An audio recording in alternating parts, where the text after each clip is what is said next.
Yes, it is monster time, Armadillo. And so with a bit of ASMR, and me turning my green screen back on, oh my.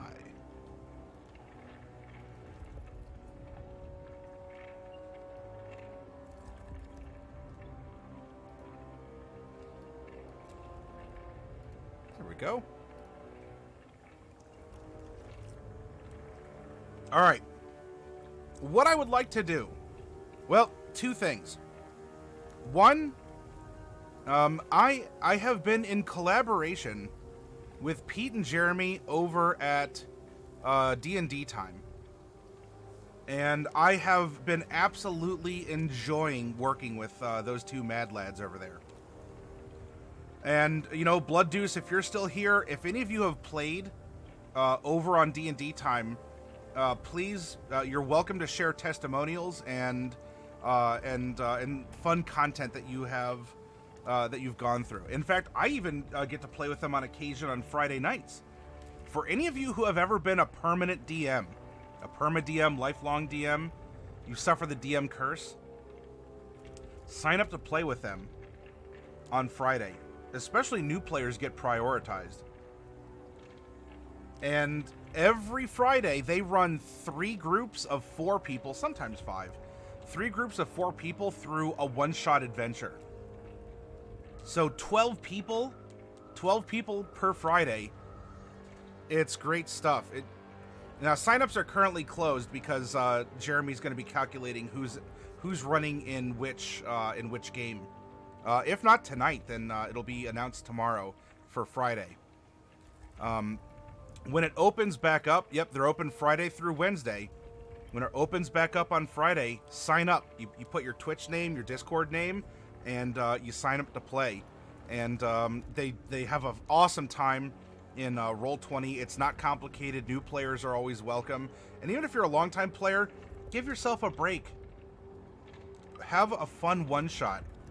You know, it's not like Saturday morning cartoons that are like completely, you know, some intense stuff can happen. It's nothing that's like over the top that it needs an 18+ tag. But anyway, I've been working with them because number one, these two guys do so much that I wanted to offer to help them a bit in a collaboration. They are inspirational. They have a lot of great ideas between them. And you know what we do here? We're a workshop. We take ideas and we put them through the gears and the grinders. We examine them and expand them and stretch them and condense them and add on to them. And so some of the things that they think of, I think we can step up and offer suggestions to them for some really cool content that can save them planning time and also give those who will experience the content an even greater sense of victory, of challenge, of uniqueness. And so right now, while they're still running one-shots, but throughout October, they run the Carnival of Souls. You can see everything even on their website, spoopy looking. And this is an ongoing story that takes place over the one-shots on all the Fridays leading up to towards the Friday next to Halloween. And when that last Friday hits, it becomes a giant like raid boss battle where everyone can jump into the fray and contribute. You'll probably die a glorious death and come back with another character, and it's just going to be a ton of fun. And I want to give Pete and Jeremy some cool stuff to consider. Now, whether or not they use it, it's completely up to them. And as well, because, and Blood Deuce, you had a concern because you said, well, I want there to be some surprises. I think there will be, because ultimately Pete and Jeremy know that members of their community watch here. And also, they don't know offhand who is going to be in an adventure where a monster such as the one we're going to create, well, the singular plural ones, the ones we're going to create might have a certain level, or might be completely inappropriate. It will just raffle stomp the group that ends up with that monster. So ultimately, there are details, and in particular the mechanics, that are going to be left up to Pete and Jeremy. And for this creative session, we are going to focus then on the thematics. And I'll show you how you can apply mechanics. Though what you see us apply to these monsters, if they show up on Friday, this one or even next one, may not be the same. Or, well, we'll get into monster creation, the details in just a bit after this. We finished the introduction, so cheers, right?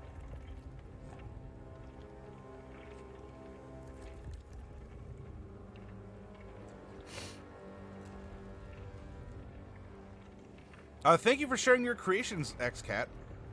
And, I mean, you certainly have a unique artistic niche, and I hope, especially because we just popped another prize goblin, for those of you who are holding on to commissions, XCat does have a post as an artist here in our community, and you can choose him to do some art or illustrations for you, in general, let alone if you get a prize goblin.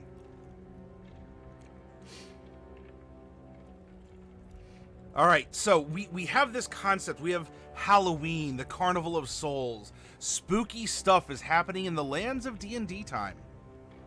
And what is this going to mean then for any of the adventurers that are going to be going through one-shots in this setting? So I thought about it. What would be 2 interesting settings that we can create a monster to exist inside of? And so let's build a monster. You'll notice, look, there are no mechanics. We don't mention numbers. I don't care about CR. CR, damage output, hit points, all that. That's not for now. And I don't want any of you to think that when you're creating your own monsters for your own game, that you have to get caught up in the minutia of what is happening.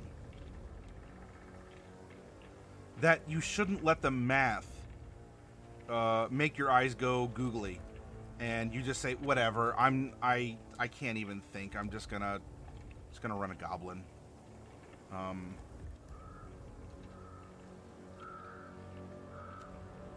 Oh, you finished that piece for ShuCon.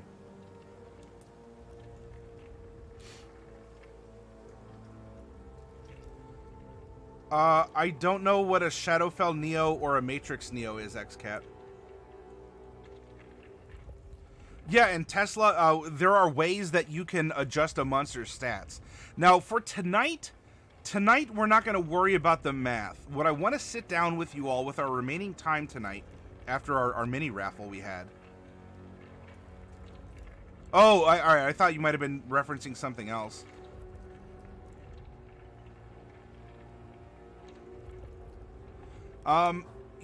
Tonight, I don't know if we're going to do that, XCat, but I'm willing to take suggestions for our other nights of creation.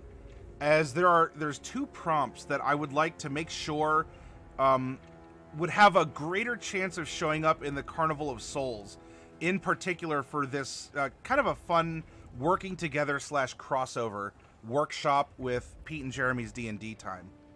So hold on to that idea, and we'll see if we can end up working that into something this week, XCat. Because all this week, we're going to be making monsters. All right. So we're not talking math. I want to talk concept. And here is the first idea. I want to create something. This is our prompt. Something that haunts, or not hunts, hunts in a haunted forest. Now, questions to ask. This is a simple prompt. We have a creature that lives or unlives, exists inside a forest. What kind of a forest? Deciduous, coniferous. Is it more of like a Siberian kind of scraggy alpine? Are we talking, a rainforest, a jungle?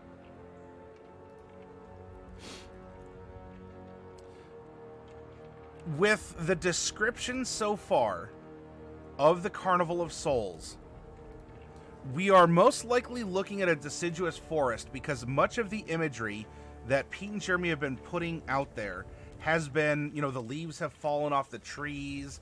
They're looking kind of bare. Things are kind of wet and scraggly and colorful, but you can tell everything's in that downward decline that autumn brings.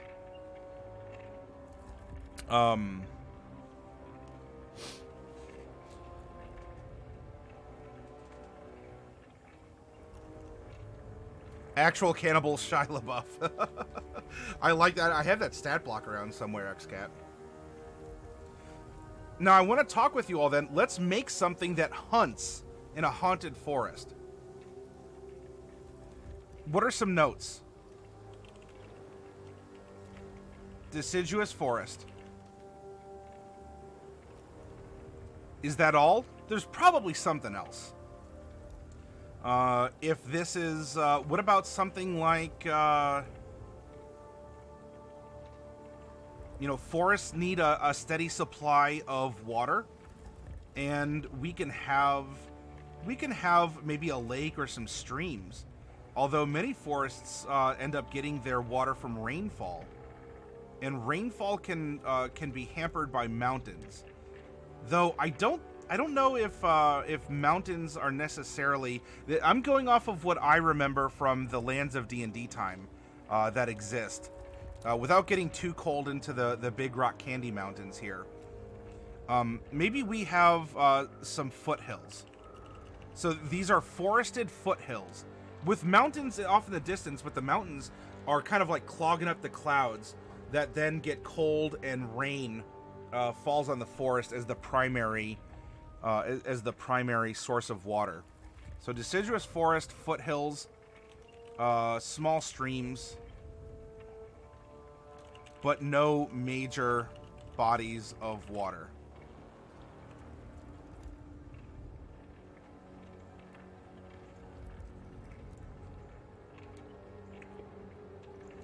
Now, XCat, when you say it hunts lost children, then are you saying lost children as in, does this forest attract children that have passed away as ghosts? Is it hunting the children that haunt the forest? Or are we saying that the village nearby can't keep tabs on their kids and the kids keep running out, and this is actually a predatory food source that's consistent?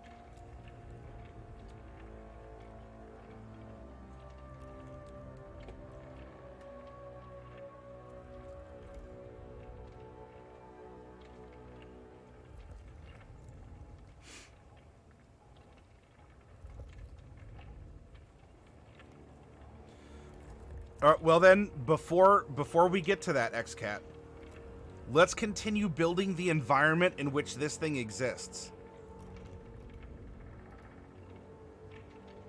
There are similarities to this, like building a settlement, that we could go and use that worksheet if we really wanted to. But for this exercise, I really wanted to go off of a simple one-sentence prompt.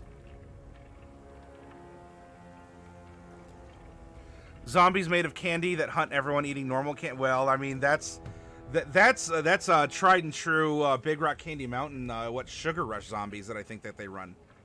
Hunting the village children seems like a quick way to make the village go extinct, which makes an interesting question of why it might not be. Yeah, so what? Because there could be, the parents might tell stories like, don't go into the forest after dark because the whatever will gobble you up. It's a slow eater. But I want to create an ecosystem around this monster, or the monsters is a product of this ecosystem. And of course, eating children will either lead to the extinction of the village or the extinction of its kind, as Ma and Pa don't take kindly to having their kids eaten, and the humans will, I mean, or whatever lives there, will probably just burn down the forest if it's actually just rife with specifically children eating monsters.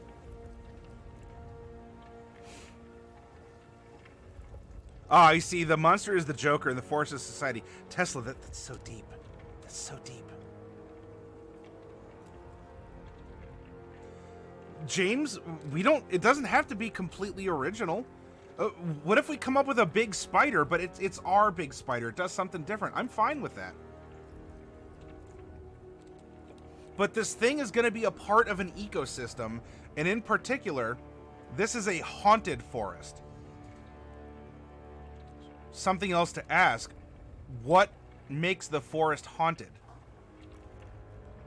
Was it, have the trees grown over the site of an old battlefield?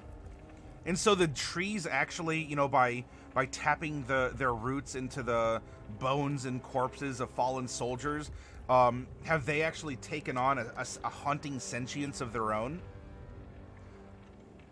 Is it a haunted forest in a similar fashion to the forest at the base of Mount Fuji, where it is filled with, you know, anguished souls who have either been they've lost their lives one way or another in that forest, and there, along with other spirits, are just doomed to roam?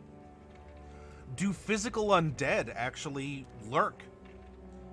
You know, after a decomposition process, is there something in the soil, magic, some kind of a bug or a mineral that kind of sinks in with the water?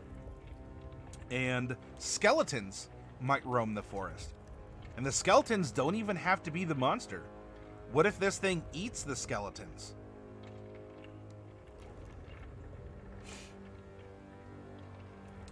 You could have undead plants. You're correct, XCat.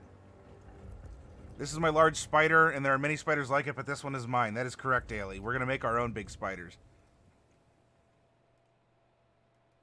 No, Hark, enjoy the ride.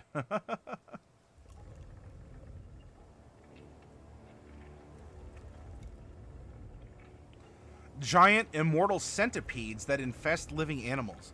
Ah. So the forest itself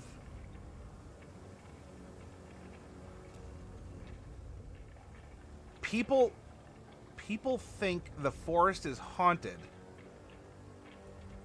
when in fact it's not that people are being possessed by ghosts, but they're being infested by these parasites that make them act differently.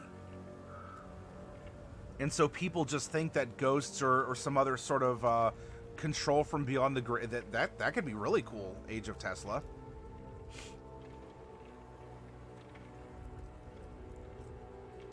In that case, if we go back to what XCat it was kind of intoning, like if there's a village nearby or something, what if that village had succumbed to the parasites, and now it's kind of a Potemkin village? Do any of you know what a Potemkin village is? Daly's con. Yeah, you gotta put the worm in the ear, right? Raven says, what was the centipede from Avatar: The Last Airbender? The one that would steal faces? I think its name was Ko. I do not remember. I should, but I do not remember, Raven. Ko the Face Stealer. I think you remembered correctly.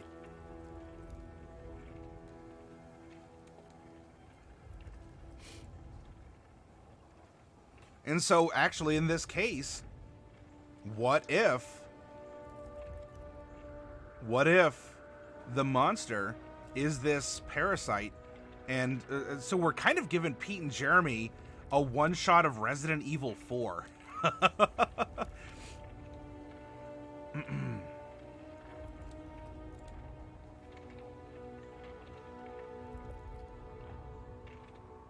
Good concept for a monster.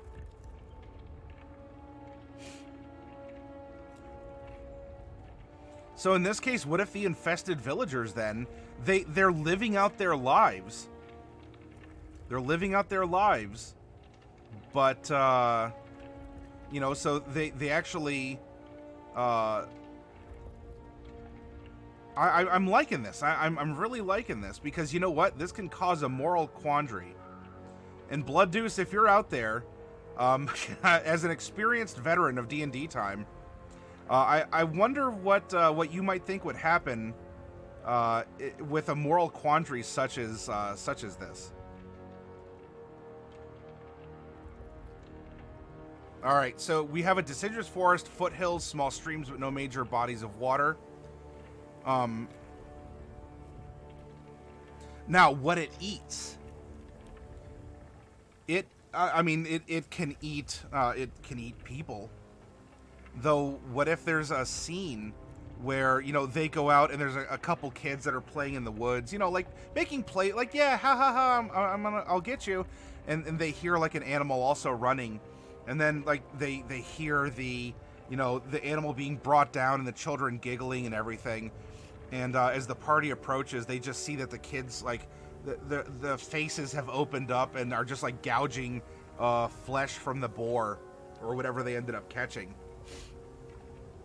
So what it eats, local wildlife and visitors.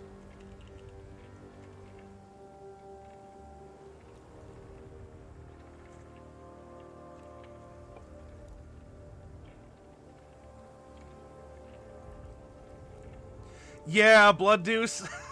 Yeah, you're not wrong. Yeah, bears, boars mostly, and then kids.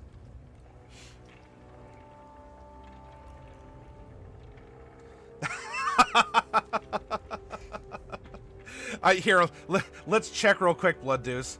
I don't think...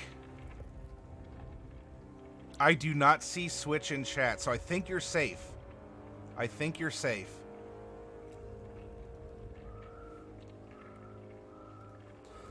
Now, what eats it? Have we created the apex predator, or is there actually some kind of, is there something, a bird that can sense them and like swoops down and steals the centipede from the mouth as it's eating or something, or a bug that injects some kind of a venom. Because if you're creating a monster, especially if it's going to be for a one-shot, you know, what if a scorpion, a scorpion's poison actually has the ability to purge the body of the parasite? And so if the moral quandary was, well, we want to save the people, well, we could just chop their heads off and that would kill the parasites because whatever, the villagers are already dead. Or we can try and harvest some bugs or herbs or something else that can end up purging. Of course, who knew that soda made you burp? Sorry about that, everyone. Of course, in both cases, the villagers might be looking for their next meal. And so it would depend on the party to make that decision of what they want to do. Some kind of fungal spores. It doesn't hunt it, but will cause a chemical reaction in its blood that could bring it down or weaken it. Oh, okay. And so it avoids. You could describe this kind of wet, autumnal deciduous forest as being full of mushrooms, which of course this is. Do any of you go mushroom hunting? We're getting into good mushroom hunting time of year, at least in these here parts. So this could be something that it avoids.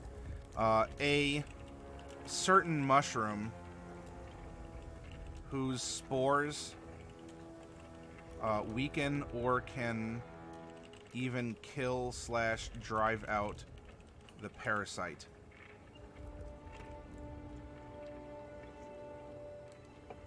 And depending, you know, if you're running this at home, do you want to have to fight to harvest the spores, or are they like myconids where you could bargain with them, you know, to have an extra little fight or social interaction in there too? Or are they just mushrooms that the party says we're gonna go collect them? Sure, you go mushroom hunting, give me a couple skill checks, bada boom, forget about it, you got the spores.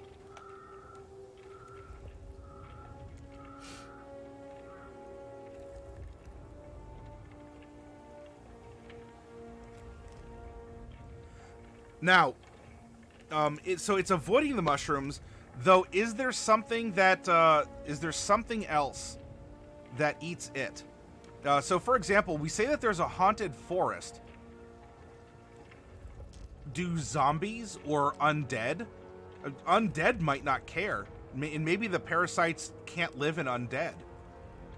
And so undead may want to that live in this haunted forest may actually be inadvertent allies.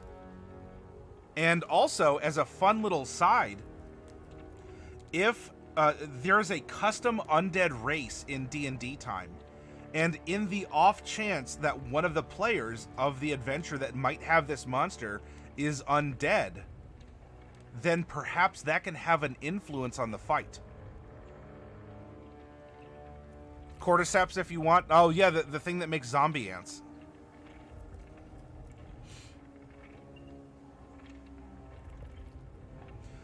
This would work if there's a Florin character. Oh yeah, Hark. Now any Florin, like, should we make it broad, any undead and any Florin, or are we talking about specifically fungal Florins? Lycans hunt it because somehow they are immune? Oh.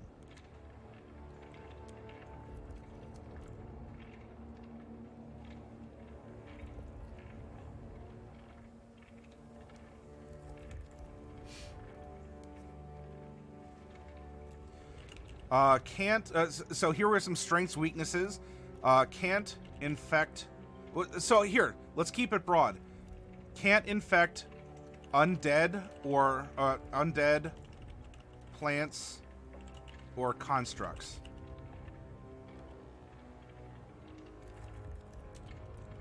As well, those immune to disease. Would you consider parasites or paratization to be a disease? Can't be infected with eggs or something like that?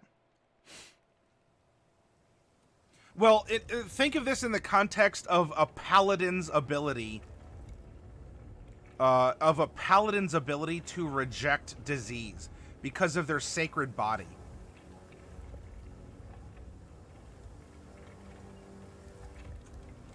I wouldn't call them a poison, but perhaps if the eggs or something else could be like laid inside them. It's not that the eggs couldn't be laid inside a paladin, but they might not have some kind of an effect. I think possibly this is specifically defiling sacred stuff. Immune to disease makes susceptibility to the parasite.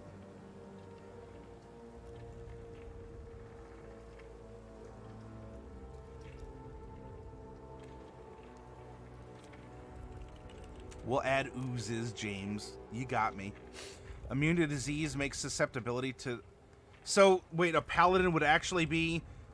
Because it has a vector of infection, but it's not necessarily a disease? And because a paladin's immune system isn't... Like, are you saying their immune system's not used to disease, so they are susceptible to parasitism?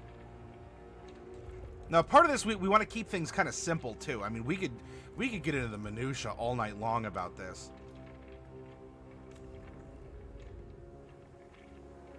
Oh, well, I mean, James, you still bring up a good point, though.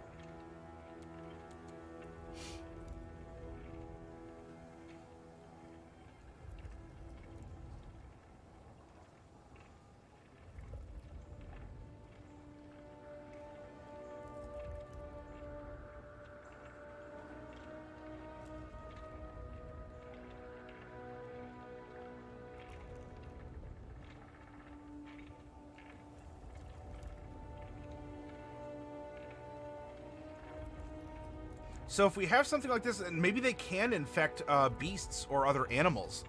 And if that's the case, then, you know, when they're hunting, maybe they're out to just create some kind of a wound in order to spread the, you know, they're going to get some victuals.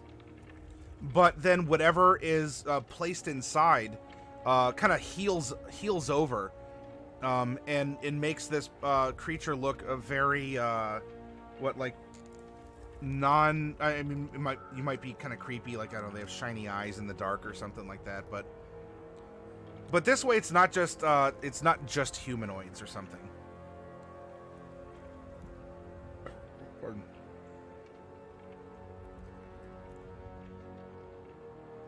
Oh, so they want healthy bodies. Oh, that's clever.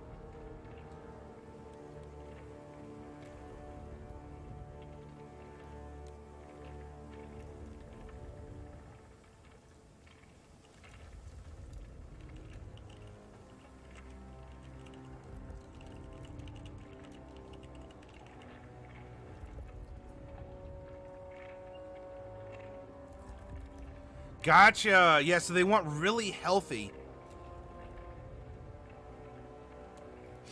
Can't infect something that's already diseased, right? They want healthy bodies. Exactly.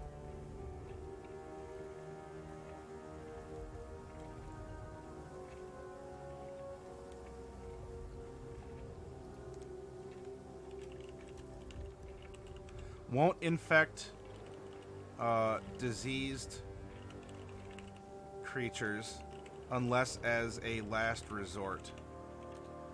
As well, those immune to disease are at a disadvantage to save against infection, since healthy bodies are preferred prey. Although that's a strength.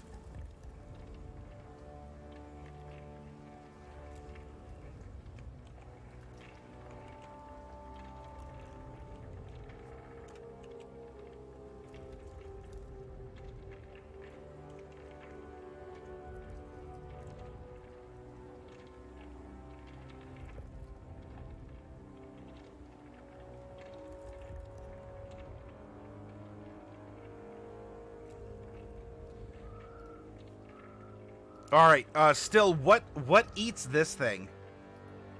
If certain mushrooms might cause the parasite to be suppressed or die or to be evacuated, can something just eat these worms and not get infected? Is there a particular type of crow that just loves eating these things? Please directions in chat. Oh, all right. We'll draw 2 capsules for you when we finish this exercise.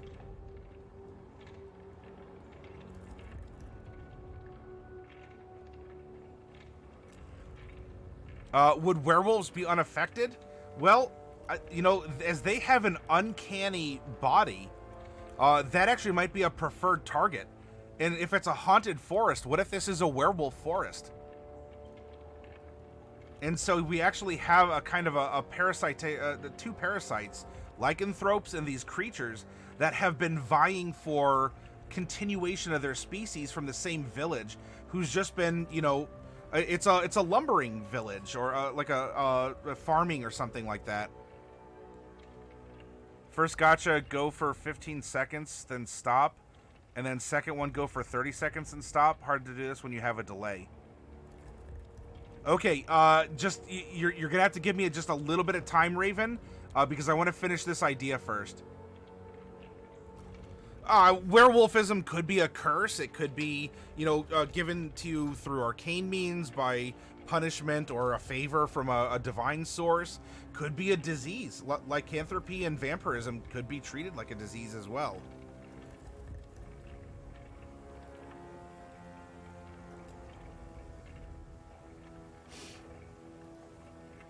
Those immune to disease or...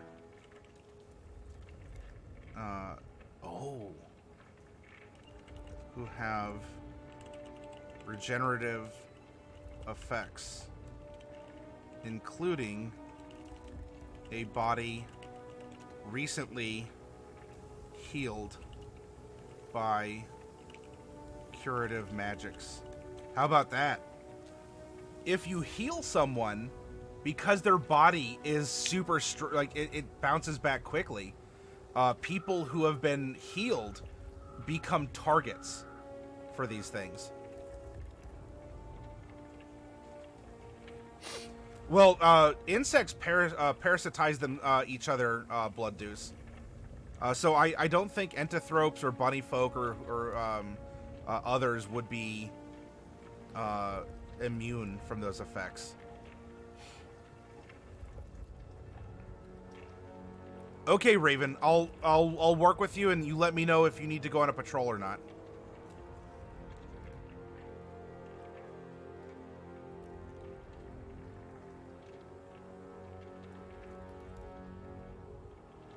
Oh, you know, that being said,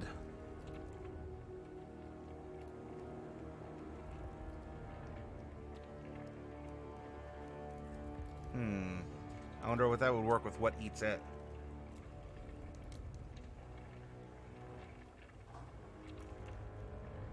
No, no, no, you're fine. You're fine, Blood Deuce.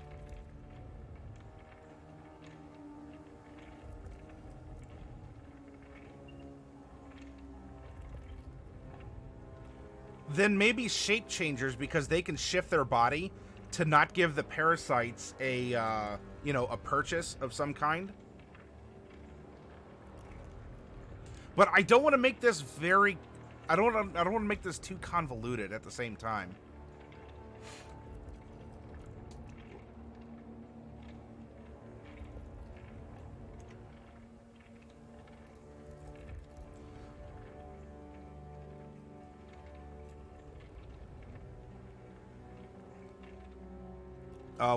So actually, if we have a creature that is used to, you know, becoming another part of a body, these might actually be super nutritious. What eats it? The local shape changers, lycanthropes, entothropes, etc.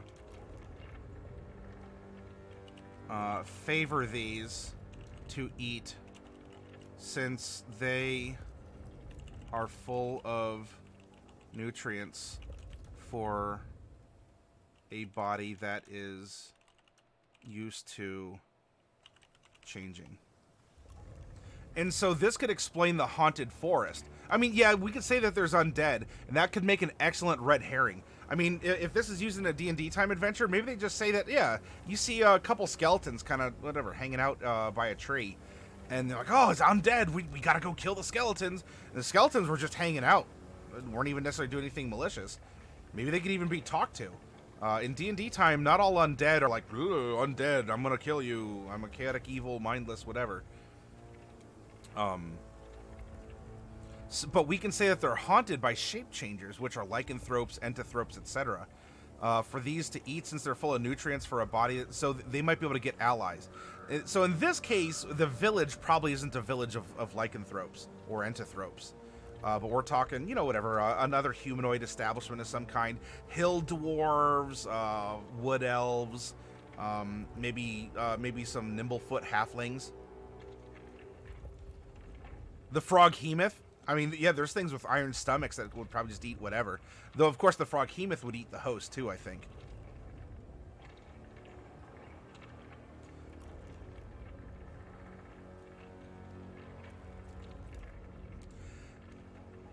At the moment, it sounds like we have the start of an infectious wave or round zombies. Killing less, survive game unintentional. And I don't know if I understand what you typed, Hark. They like living at the base of trees, maybe a bit of spongy moss inside. So their ecosystem niche then? Well, if that's where the mushrooms grow, they probably don't live there. But you know where they could live? Where a lot of these worms and stuff exist?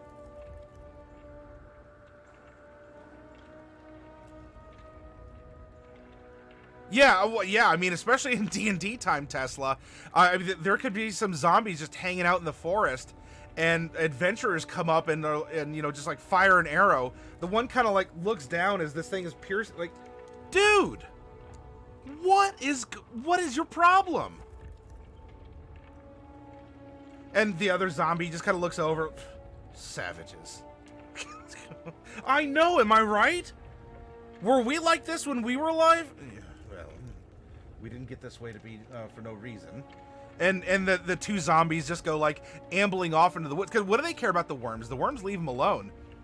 But you just have some side commentary from two zombies.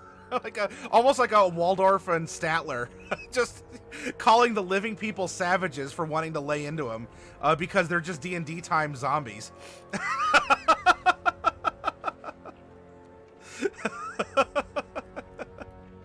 Or you get that kind of like Ace Detective. You know, he gets the spear in his shin. He's like,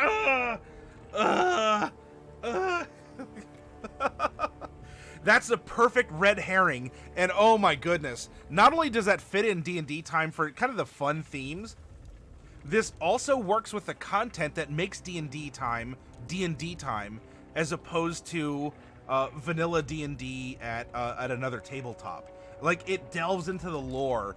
It gets, you know, it gets us thinking. It makes us feel like we're a part of the world of D&D Time. So the ecosystem niche, now this could be a lot of different things, where it lives, what it does. Is we're talking about a parasite. I think that's pretty obvious. Until it has a host, the worms live in the streams and ponds in the forest. Now, what this would mean and why this is an infection vector for them is because we describe the forest as really only getting water from rain. And now we're in autumn, so there's probably a lot of puddles. I mean, have any of you gone splashing around in puddles and you had a parent say, "Watch out, you're gonna get ringworm"? It's a fungus, I know, but your parents are like, "You're gonna get ringworm if you keep splashing in those puddles after a rainstorm." Well, here we have a saturated forest, and whether or not any of the adventurers actually want to go fishing, or they want to drink the water from a pond, or I don't know, a DM could even say, "Yeah, you see something sparkling in the stream. It looks like a gold ring of some kind. Do you want to go for it?" You don't think an adventurer's not going to take that bait and reach into the water, and then suddenly, you know, parasite, you know, just like goes underneath your skin or whatever, and you get ringworm, and your parents were right the whole time because you stomped in the puddles and the ponds, the old fishing hole. It might not even need to force a compulsion, James. It just uses the hosts to live. And so the compulsion is that the hosts need to drink a lot of water and to stay hydrated because it needs water. It needs to eat. And, you know, it doesn't care, you know, if it eats, you know, freshly killed, uncooked meat, or the like. And so it really just, it's a worm that uses a host's body to better exist as armor, as all of this other stuff. Yeah, my precious. So what it likes? Living. It hunts to spread its kind into other humanoids and beasts it can infect. Well, humanoids, beasts, etc. Because there were some animal types that we left out.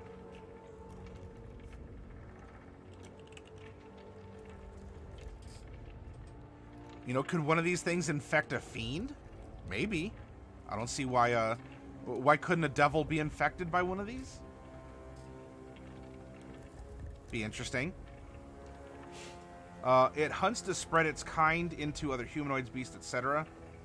That it can infect.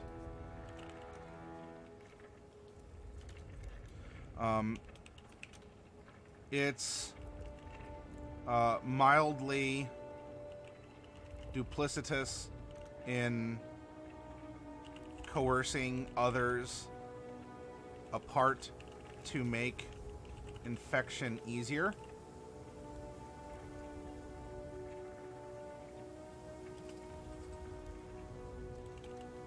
It will fight to defend its young and each other, and will happily abandon a host if the host is killed, so that it may go on to infect others if possible. So it doesn't want to leave the host. The host is comfortable. It's warm, plenty of fluids and nutrients. However, if an adventuring party comes by and just like and stabs one of these infected, and the body of the infected dies, then the host, then the parasite would emerge, abandoning the host so it doesn't get torn into or whatever. And of course, the body then just becomes food for other parasites. So it is an ecosystem.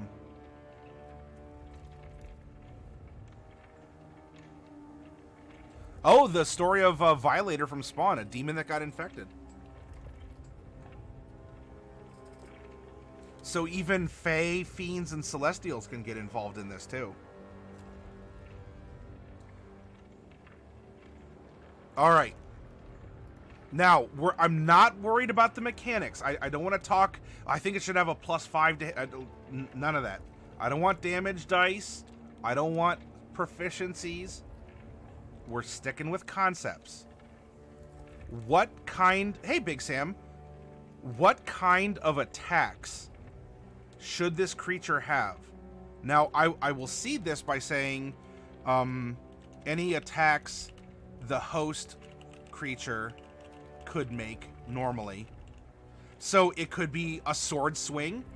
It could be a spell cast.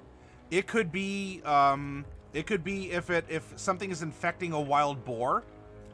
It could be a charge and tusk, because I think that's one of the attacks in the monster manual. If exposed, the worm, or whatever we want to call it, the worm itself. All right, Raven, when you're back, let me know, because maybe we'll be at a good point to draw those capsules. Any attacks the host creature could make normally. If exposed, the worm itself. So Raven says spit, talons. Are there talons involved? I think a bite attack would be good, right? If we're talking that these parasites kind of like, will come out and eat directly, almost like it's a reverse tapeworm. The worm will eat, use what it needs, and then the rest of the nutrients go to the body. What size are they?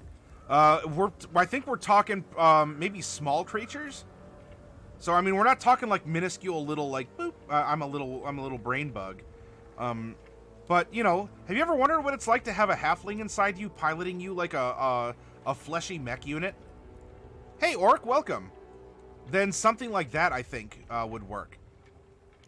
Any attacks the host creature could make normally, if exposed, the worm itself can maybe a rat. Yeah, for grappling. That might also make for like implantation or something easier. So the worm itself can bite, grapple, and have an implantation attack.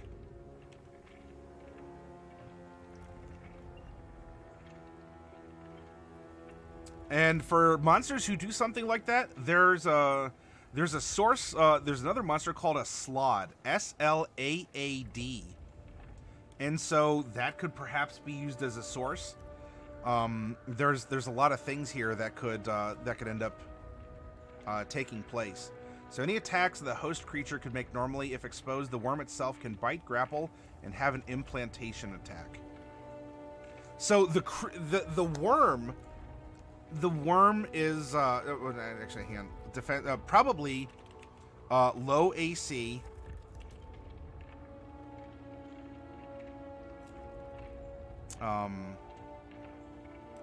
low int, low charisma, high strength, high dex, high wisdom. Actually, let's just do this. Jeez. Low. AC. Int. Charisma. And con? The worm by itself might not have a good con, which is why it needs the body. High. Strength. Dex.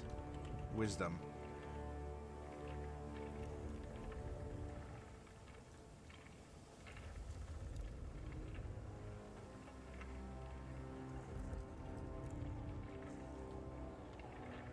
Yeah, I think it'd be a very wiggly worm.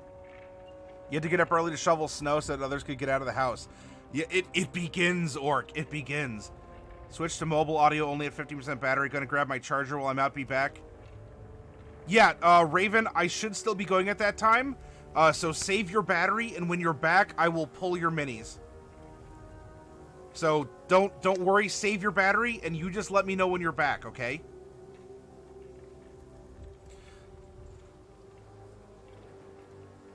All right.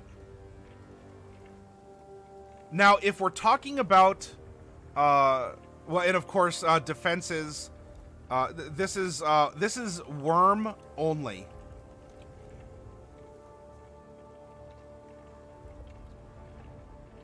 Any defenses the host creature has normally. So, for example, if it's infecting a tiefling, the tiefling body still is fire resistant and has the hit points that the tiefling and the AC and all that other stuff that the tiefling would have. But if the worm is exposed, worm only, low AC, int, charisma, con, high strength, dex, and whiz. Now, is there anything in particular that the worm would be excellent at doing as far as a skill, a save? Like, is it really good at dex saves? Is it proficient in athletics? Is it resistant or immune to acid damage? You know, if it's occupying a digestive tract of something, then it should have some kind of at least acid resistance, if not immunity. Or it begins all right. Early signs this winter is going to be brutal.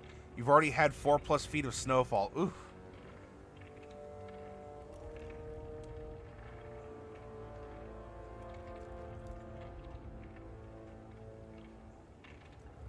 The bite stuns. What would be the what would be the thought there, James? You think acid resistance? So not immunity? Very useful for climbing inside someone, grappling. Oh, okay.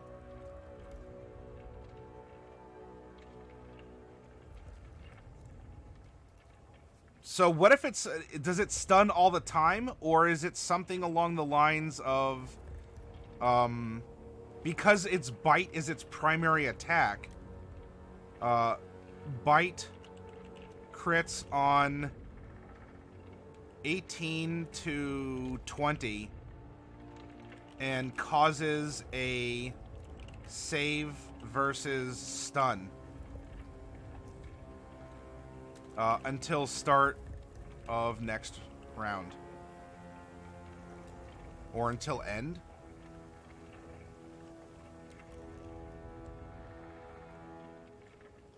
Oh, and the stun on the crit. So there's a 15% chance every time it strikes, it doesn't just deal damage, but it injects this sort of prepping poison, a paralysis. If not stun, I don't know which effect might be easier, but I think we're getting the idea across, because we're here to give an idea to Pete and Jeremy, because ultimately they're going to tweak things and say, well, I don't want stun, I think paralyze would work, or I think that it actually would just grapple on the high crit, and they'll change the dice from a D4 to a D6 to make their math work. Yeah, an anesthetic of some kind.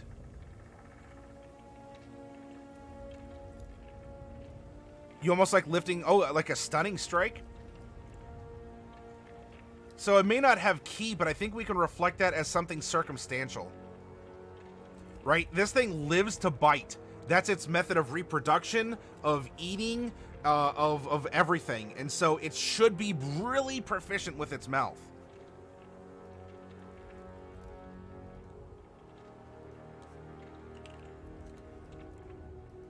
can grapple in worm form and have an implantation attack.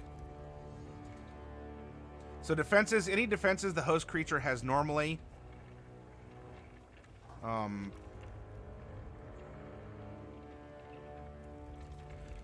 Plus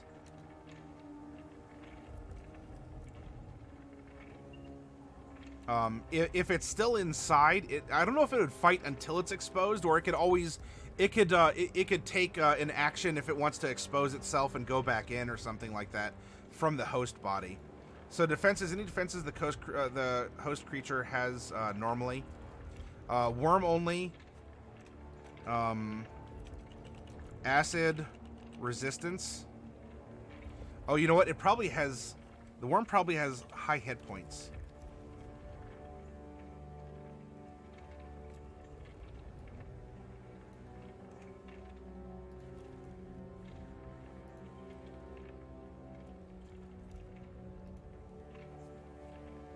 Acid resistance, athletics, proficiency, because it wants to grapple.